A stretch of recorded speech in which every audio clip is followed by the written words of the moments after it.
CPI రాష్ట్ర కార్యదర్శి committee Ramakrishna గారి నాయకత్వంలో గత 6 నెలలుగా ఉద్యమాలు చేస్తూనే ఉన్నాం. కానీ ఇళ్ల స్థలాలు ఇస్తాము అని ముఖ్యమంత్రి గారు ప్రకటించారు, కానీ కార్యాచరణ రాలేదు.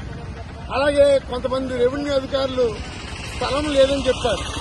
రాజమండ్రిలో మరి ఆ ఒక్కంపేట దగ్గర మేము సుమారుగా 4 ఎకరాల స్థలంలో మేము అందరం కూడా వెళ్లి ముగ్గులేస్తాం. మరి మేము ఒకటే అడుగుతున్నాం, నువ్వు జూన్ 2వ తారీఖు నాడు సంబరాలు చేసుకుంటున్నావు, సుపరిపాలన చేసేవాడిని. పేదవాడికి ఇస్తేనే కదా సుపరిపాలన. సుపరిపాలన అంటే అర్థం ఏంటి? పేదవాడికి న్యాయం చేస్తే సుపరిపాలన. ఏం సాధించావని సుపరిపాలన నీకు? పేదవాడు అడిగింది ఏంటి? నువ్వు చెప్పిందే కదా.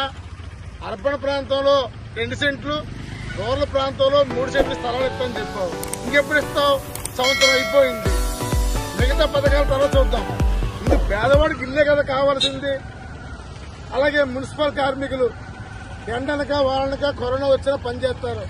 అలాంటి కార్మికులు సొంత ఇల్లు లేదు కదా, ఒక ప్రత్యేక కాలనీ ఇమ్మన్నాం కదా. అంతేకాకుండా ఈరోజు జిల్లా కలెక్టర్ గారు కూడా మరో విషయం తెలపాలనుకున్నాం. మున్సిపల్ కార్మికులు 60 ఏళ్లు దాటిన తర్వాత ఆఫీసులో ఏది ఇవ్వకుండా మానేమన్నారు. మరి వాడికి పిఎఫ్ లాగా ఈఎస్ఐ అలాగా వాడు ఏం చేసుకోవాడు? మున్సిపాలిటీ గత 60 ఏళ్లుగా మాకు సాంప్రదాయం ఉంది కదా. ఏంటి సాంప్రదాయం? 60 ఏళ్లు ఇండియా మాకు అందరికీ వారసత్వ సాంప్రదాయ ప్రకారంగా మా కొడుకులకి, మా కూతుళ్ళకో, మా ఎవరోళ్ళకి ఉద్యోగం ఇవ్వాలి. ఇదే కదా మా వృత్తి.